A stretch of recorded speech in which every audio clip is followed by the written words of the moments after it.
नमस्कार, आप देख रहे हैं न्यूज़ फॉर नेशन और मैं हूं सांत्वना आपके साथ। मुख्यमंत्री नीतीश कुमार पर इन दिनों भाजपा खासा आक्रामक है।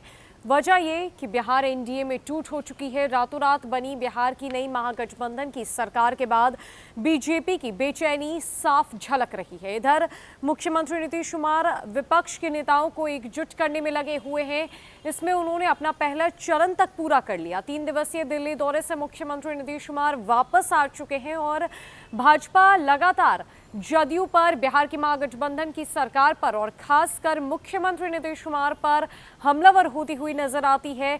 कई तरह के आरोप लगाए जा रहे हैं, कई तरह से हमले किए जा रहे हैं और अब इसी कड़ी में बिहार के पूर्व उप मुख्यमंत्री सह राज्यसभा सांसद सुशील कुमार मोदी ने मुख्यमंत्री नीतीश कुमार की कुछ तस्वीरें साझा की है अपने ट्विटर हैंडल से और लिखा है कि और कितना झुकेंगे मुख्यमंत्री नीतीश कुमार जी। कभी लालू जी के सामने, कभी अटल जी के सामने, तो कभी जीतन राम मांझी के सामने, कभी नरेंद्र मोदी के सामने, फिर वापस लालू यादव के सामने। क्या कुछ ट्वीट किया है सुशील कुमार मोदी ने अपने ट्विटर हैंडल से और किन किन तस्वीरों को उन्होंने चुन चुन कर साझा किया है, हम आपको दिखवाते हैं। सुशील कुमार मोदी ने अपने ऑफिशियल ट्विटर हैंडल से ट्वीट कर लिखा है कि इतना झुक गए, कभी लालू जी, कभी अटल जी, कभी मांझी जी, फिर लालू जी, फिर नरेंद्र मोदी जी, फिर लालू जी। आगे क्या, जनता सबक सिखाएगी। इसके बाद उन्होंने 4 तस्वीरें साझा की है, जिसमें पहली तस्वीर में आप देख सकते हैं मुख्यमंत्री कुछ ज्यादा ही देश के प्रधानमंत्री नरेंद्र मोदी के सामने झुके हुए हैं। दूसरी तस्वीर में प्रधानमंत्री नरेंद्र मोदी और सूबे के मुख्यमंत्री नीतीश कुमार एक कार्यक्रम के दौरान आपस में बातचीत करते हुए नजर आ रहे हैं, जहां पर नीतीश कुमार ने प्रधानमंत्री नरेंद्र मोदी के सामने हाथ भी जोड़ रखे हैं। तीसरी तस्वीर एक दूसरे कार्यक्रम की है, जहां पर मुख्यमंत्री नीतीश कुमार प्रधानमंत्री नरेंद्र मोदी का स्वागत कर रहे हैं हाथ जोड़कर। चौथी तस्वीर भी एक कार्यक्रम की है, जहां पर फिर उन्होंने प्रधानमंत्री नरेंद्र मोदी के सामने हाथ जोड़ा है और बेहद झुके हुए भी हैं। ये तमाम तस्वीरें सुशील कुमार मोदी की तरफ से साझा की गई है और सुशील कुमार मोदी ने पूछा है कि मुख्यमंत्री नीतीश कुमार जी और कितना झुकेंगे। इतना तो झुक ही चुके, कभी इसके सामने तो कभी उसके सामने। शुरुआत की थी लालू जी के सामने से झुकने की और वापस लालू जी के शरण में ही चले गए। इतना ही नहीं, आगे क्या करेंगे, जनता आपको सबक जरूर सिखाएगी। जनता बेवकूफ बनने वाली नहीं है, ठगी जाने वाली नहीं है।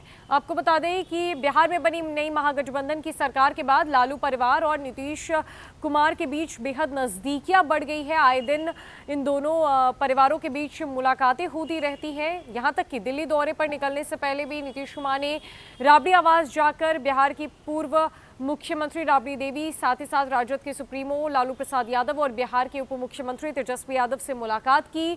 इन सभी के आपस में जो तालमेल है वो अच्छी खासी नजर आ रही है। यहाँ तक कि जब बिहार में नई महागठबंधन की सरकार बनी थी, तब भी तेजस्वी यादव ने कहा था कि हम तो पारिवारिक लोग हैं, हमारा पारिवारिक संबंध है, चाचा भतीजे में तो यूं ही लड़ाई चलती रहती है। लेकिन नीतीश कुमार अपने परिवार में वापस लौट आए हैं और ये तस्वीरें आए दिन जो है वो देखी जाती है। अब इसी पर सुशील कुमार मोदी ने तंज कसा है और कहा है कि आखिरकार इतने सालों से आप झुकते आए हैं और कितना झुकेंगे। तैयारी नीतीश कुमार की तरफ से चल रही है साल 2024 के लोकसभा चुनाव की, जहां पर जदयू के तरफ से उन्हें जिम्मेदारी दी गई है कि वो विपक्ष के नेताओं से मिलकर विचार विमर्श करें, उन्हें एकजुट करें। और इसी कड़ी में वो दिल्ली निकले थे। बिहार में बनी नई महागठबंधन की सरकार के बाद पहली बार मुख्यमंत्री ने विपक्ष के नेताओं से मुलाकात की, जहां सबसे पहले उन्होंने राहुल गांधी से शुरुआत की। तीसरे दिन उन्होंने देश के राष्ट्रपति और उपराष्ट्रपति से भी मुलाकात की। अब ऐसे में लगातार भाजपा की बेचैनी जो है वो भी नजर आ रही है और भाजपा का जो तंज कसने का सिलसिला है वो भी नजर आ रहा है। भाजपा ने साफ कह दिया है कि आप तो लालू प्रसाद यादव के सामने भी झुक गए, उनके शरण में चले गए, अब आपका भविष्य कुछ भी नहीं है, क्योंकि जदयू अंधकार में जा रही है और आने वाले दिनों में जदयू का विलय हो सकता है। देखिएगा तेजस्वी यादव बिहार के मुख्यमंत्री बन कैसे जदयू के नेताओं को तोड़ देंगे। फिलहाल के लिए इस अपडेट में इतना ही है। अपडेट्स के लिए हमारे साथ बने रहे न्यूज़ फॉर नेशन में। नमस्कार।